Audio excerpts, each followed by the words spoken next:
भाई सावधान हो जाइए, अगर आपके अंदर भी नसीहत देने की आदत है ना किसी को, तो आप भी ठहर जाइए, वरना आपका भी हाल कुछ ऐसा ही होगा। और आप अगले ही मिनट अगर आप नसीहत दे रहे किसी को तो ऋषिकेश एम्स में जरूर पहुंच जाएंगे।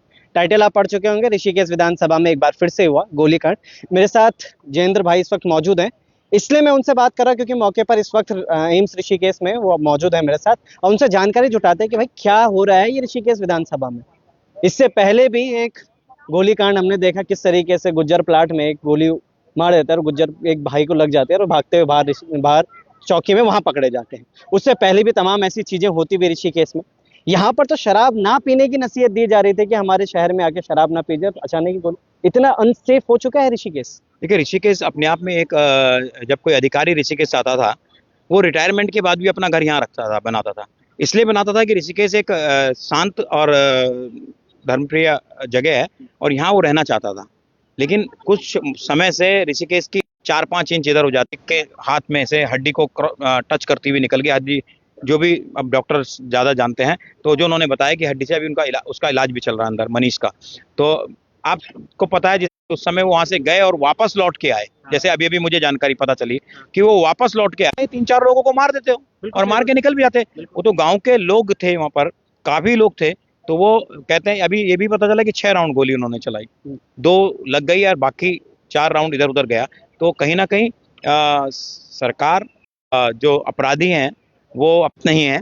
और देहरादून का इतना बड़ा कांड हुआ, उसके बाद भी सरकार सीख नहीं लेती है, लेने से कुछ नहीं होने वाला है। जब तक जो ऊपर का कमांडर है, कमांडर मजबूत नहीं हो, को अपराधियों पे नकेल कसिए, तब तक ऊपर नीचे वाला भी कोई काम नहीं करेगा, चाहे आप किसी को बदल दीजिए, किसी को भी ले आइए। कहाँ से आए थे ये लोग और कितने थे जयेंद्र भाई? आपको तो जानकारी अभी तक प्राप्त होगी है, सुनने में तो ये भी आ रहा है कि 3 लोग थे, मगर मैं पुष्टि नहीं करता हूँ अभी 3 है कितने हैं। मगर 3 लोगों के बारे में बात हो रही है, क्या 3 ही थे वाकई में, इससे ज्यादा हो सकते हैं? देखिए, 3 लोग थे।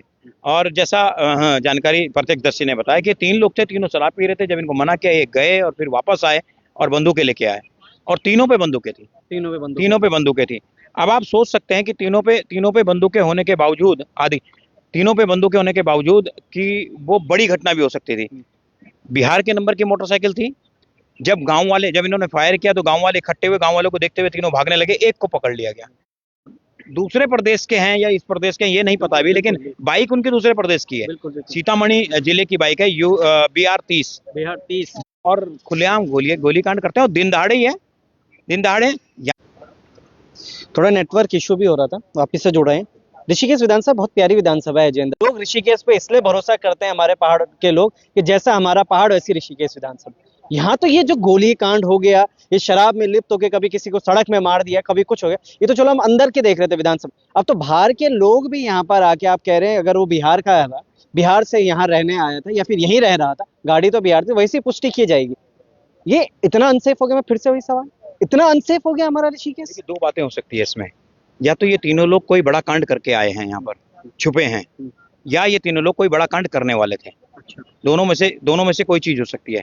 अब इसको सरकार को, किसी भी तरीके से सरकार का नाम, पुलिस को, लोकल पुलिस को इसमें इनको इंटरोगेट करना चाहिए। जो पकड़ा गया है उसको पकड़कर उससे पूछताछ करनी चाहिए। और अभी बहुत दूर नहीं गए होंगे लोग, दोनों के दोनों लोग, उन दोनों। ऐसा ना हो कि आगे जाके कोई और बड़ा कांड करें। बिल्कुल सही बात है। ये तो बड़ी कृपा रही प्रभु की कि उनके ऐसी गंभीर जगह पर उनके गोली नहीं लगी, लेकिन लग सकती थी। 6 राउंड ये बता रहे हैं, बाकी 4 राउंड किसी और को लग जाते तो बड़ी घटना हो सकती थी। पुलिस को बहुत सीरियसली इसमें संज्ञान लेना चाहिए। मेरा मानना ये है, पुलिस को गश्त बढ़ानी चाहिए, पुलिस को मौके पे सत्यापन भी करते रहना चाहिए समय समय पर। और जो जिम्मेदार व्यक्ति है, उसकी कोई ना कोई जिम्मेदारी बंधनी चाहिए। जब तक बंधेंगी नहीं ना जिम्मेदारी, तब तक आदमी कहेगा कोई बात नहीं, ट्रांसफर होगा और जगह चले जाएगा। जिसके कार्यकाल में किस तरह के भी क्राइम होता है, घटना होती है, उसकी जिम्मेदारी बंधनी चाहिए, तब तो कुछ हो सकता है। लेकिन यहाँ पर सरकार ही अपने आप में, आप जैसे शराब की आप बात कर रहे हो, मैं अभी बता रहा था कि पहले ये 4 धाम यात्रा का मुख्य द्वार है ऋषिकेश। यहाँ तमाम यात्री रुकता था। यहाँ पर ये तक होता था कि यहाँ पर मांस मदिरा बैन होता था ऋषिकेश नगर पालिका क्षेत्र में। आज देखने में आप देख लीजिए, कोई स्थिति नहीं है। यात्रा रोड पर चट्टियां हुआ करती, वहां पर यात्री रुकता था, विश्राम करता था, भोजन करता था, शौचालय बनते थे। आज क्या बने? शराब के ठेके। छोटे छोटे कस्बों पे शराब के ठेके हैं। क्या क्या बताना चाह रहे हो? गरुड़ चट्टी जो सिद्धपीठ मंदिर है, जहाँ लोग पूजा के लिए जाते हैं, उसके बगल में ही नदी के तट पे ऊपर, पहले तो आप कहते हो कि जंगलात की भूमि पे नहीं बन सकते, जंगलात की भूमि पे आपने शराब का ठेका दे दिया। बिल्कुल। खारा सोत में आपके देख आके देख लीजिए।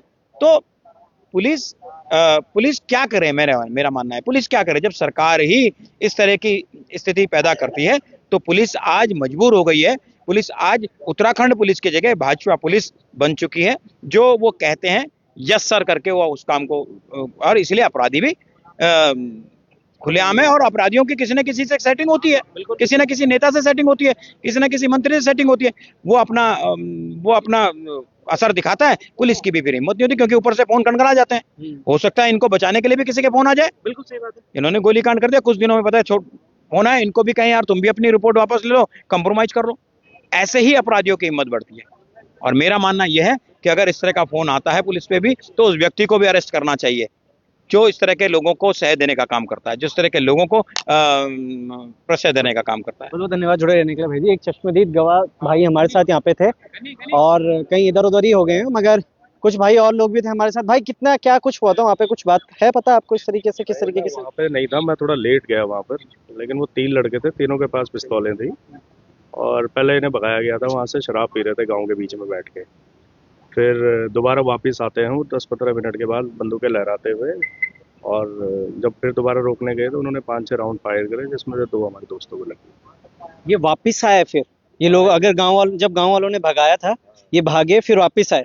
15-20 मिनट बाद की वापस आए हैं ये, मैंने गाँव में सुना है, मैं बाद में पहुँचा वहाँ पर। यानी कि इनके पास पहले से रहा होगा हरीश भाई, कुछ पहले से इनके पास गन वगैरह कट्टे वगैरह कुछ तो पहले रही से रहा होगा। अब मेरे ख्याल से लोड वगैरह नहीं रही होगी, ये थोड़ा आगे गए, 10-15 मिनट में लोड लाड करके तुरंत आ गए थे। तुरंत वापिस आए और उसके बाद इन्होंने फायर पहले इन पे बैग भी था की, तो बैग में मेरे ख्याल से पहले से इनके पास बंदूक थी। एक पकड़ा गया उनमें से। उनमें से एक पकड़ा गया। एक पकड़ा गया है, बाकी उसी जंगल में कहीं गायब से होते हुए देखने को मिले हैं। मगर सबसे बड़ा सवाल ये है, बिल्कुल सही बात कही, अंदेशा लगाया जा सकता है या तो किसी बड़े काम को यहाँ पे, किसी क्राइम को करने के लिए यहाँ पर आए थे, या फिर बड़े क्राइम को करके यहाँ पर छुपने आए थे। क्योंकि उत्तराखंड राज्य में जिस तरीके से देहरादून से तमाम हर एक दिन एक नई नई गोलीकांड का हम खुलासा करते हुए देखने को मिल रहा था, लगातार चीजें होते हुए देखने को मिल रही थी, उस तरीके से तो ऐसा लग रहा है ऋषिकेश जो क्षेत्र है, ये देहरादून, ये उत्तराखंड जो राज्य है, यहाँ आप टूरिस्ट बनकर नहीं बल्कि अपने आप को छुपाने के लिए, जिन्होंने किसी और राज्य में कोई क्राइम किया होगा तब यहाँ पर आए हैं। और यहाँ पर भी एक पकड़ा गया है, 2 बाकी फरार हैं। दोनों की अगर जल्द से जल्द गिरफ्तारी होनी चाहिए, ऋषिकेश कोतवाली को भी और तमाम जितने भी ऋषिकेश में लोग हैं उनको भी तमाम उनकी मदद करनी चाहिए। और इस तरीके की स्थितियां जो ऋषिकेश विधानसभा में बनती हुई आ रही हैं, ये ना तो पहले कभी बनी थी और ना कभी बननी चाहिए थी। ये किस वजह से यहाँ पर बन रही है, क्या इन सारी चीजों का कारण है, उस पर भी हम बात करेंगे। क्या ये वही हवाबाजी के हाथ में पिस्टल लेके और उस पर लिखा कर अपने गाड़ी स्कूटी बाइक में लिखवाते हैं कि मंत्री जी, नेताजी वगैरह जी, चाचा प्रधान है, ये वो है? पता नहीं, शायद इसको ये चीजें जो नेता जनप्रतिनिधि जनता के काम के लिए आता है, वो शायद अब इनकी ये वाली हिम्मत बढ़ाने के लिए जरूर काम आ रहा है कि भाई मेरा चाचा विधायक है, अगर मैं तेरे को गोली भी मार दूंगा तो वो मुझे बचा देगा, फोन चला जाएगा, मेरे जेल कोतवाली पहुंचने से पहले कोतवाली में फोन चला जाएगा। बहरहाल सारी चीजें क्या कहती हैं इन पर बात करेंगे। तब तक ले जय हिंद, जय भारत, जय उत्तराखंड।